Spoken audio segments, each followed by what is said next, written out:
केवट निषाद राज ने बहुत सेवा की। वह रात सिंह और सिंहवेरपुर में ही बिताई। दूसरे दिन सवेरा होते ही बड़का दूध मंगवाया और उसमें राम लक्ष्मण ने अपने सिरों पर जटाओं के मुकुट बनाए। तब श्री रामचंद्र जी के सखा निषाद राज ने नाव मंगवाई। पहले प्रिया सीता जी को उस पर चढ़ाकर फिर श्री रघुनाथ जी चढ़े, फिर से लक्ष्मण जी और धनुष बाण सजाकर रखे और प्रभु श्री रामचंद्र जी की आज्ञा पाकर स्वयं चढ़े।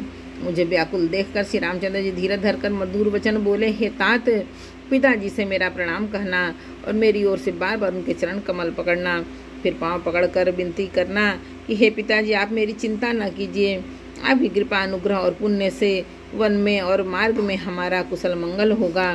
हे पिताजी, आपके अनुग्रह से मैं वन जाते हुए सब प्रकार का सुख पाऊंगा। आज्ञा का भली भांति पालन करके चरणों का दर्शन करने कुशल पूर्वक फिर लौट आऊँगा।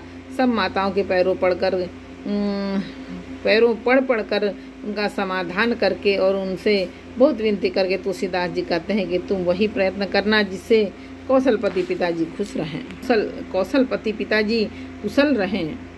बार बार चरण कमलों को पकड़कर गुरु वशिष्ठ जी से मेरा संदेशा कहना कि वे वही उपदेश दें जिससे अवधपति पिताजी मेरा सोच न करें। हे तात, सब पुरवासियों और कुटुंबियों से निहोरा अनुरोध करके मेरी विनती सुनाना कि वही मनुष्य मेरा सब प्रकार से हितकारी है, जिसकी चेष्टा से महाराज सुखी रहें। भरत के आने पर उनको मेरा संदेशा कहना कि राजा का पद पा जाने पर नीति न छोड़ देना, कर्म वचन और मन से प्रजा का पालन करना, सब माताओं को समान जानकर उनकी सेवा करना और हे भाई, पिता माता और स्वजनों की सेवा करके भाई पने को अंत तक निभाना।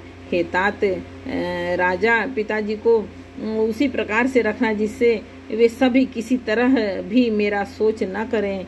लक्ष्मण जी ने कुछ कठोर वचन कहे, किंतु श्री राम जी ने उन्हें बरच कर फिर मुझसे अनुरोध किया और बार बार अपनी सौगंध दिलाई और कहा, हे तात, लक्ष्मण का लड़कपन वहाँ न कहना। प्रणाम कर सीता जी भी कुछ कहने लगी थी, परंतु स्नेहवश वे शिथिल हो गईं। उनकी वाणी रुक गई, नेत्रों में जल भर आया और शरीर रोमांच से व्याप्त हो गया। उसी समय श्री रामचंद्र जी का रुख पाकर केवट ने पार जाने के लिए नाव चला दी।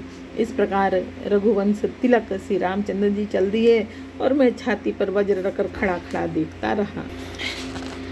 मैं अपने क्लेश को कैसे कहूँ, जो श्री राम जी का संदेशा लेकर जीता ही लौट आया। ऐसा कहकर मंत्री की वाणी रुक गई।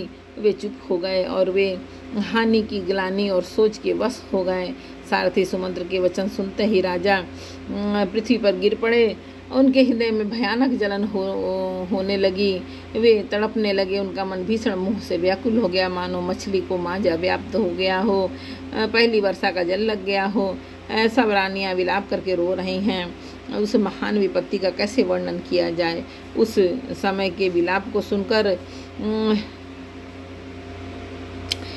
दुख को भी दुख लगा और धीरज का भी धीरज भाग गया। राजा के रावले निवास में रोने का शोर सुनकर अयोध्या भर में बड़ा भारी कोहराम मच गया। ऐसा जान पड़ता था मानो पक्षियों के विशाल वन में रात के समय कठोर वज्र गिरा हो।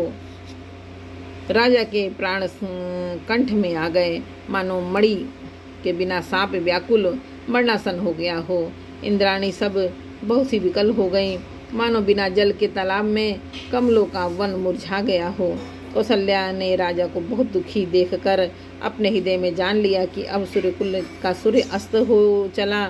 तब श्री रामचंद्र जी की माता कौशल्या हृदय में धीरज धरकर समय के अनुकूल वचन बोली, हे नाथ, आप मन में समझकर विचार कीजिए कि श्री रामचंद्र जी का वियोग अपार समुद्र है, अयोध्या जहाज है और आप उसके कर्णधार खेने वाले हैं।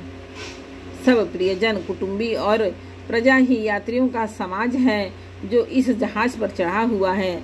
आप धीरज धरिएगा तो सब पार पहुंच जाएंगे, नहीं तो सारा परिवार डूब जाएगा। हे प्रिय स्वामी, यदि मेरी विनती हृदय में धारण कीजिएगा तो श्री राम लक्ष्मण सीता फिर आ मिलेंगे।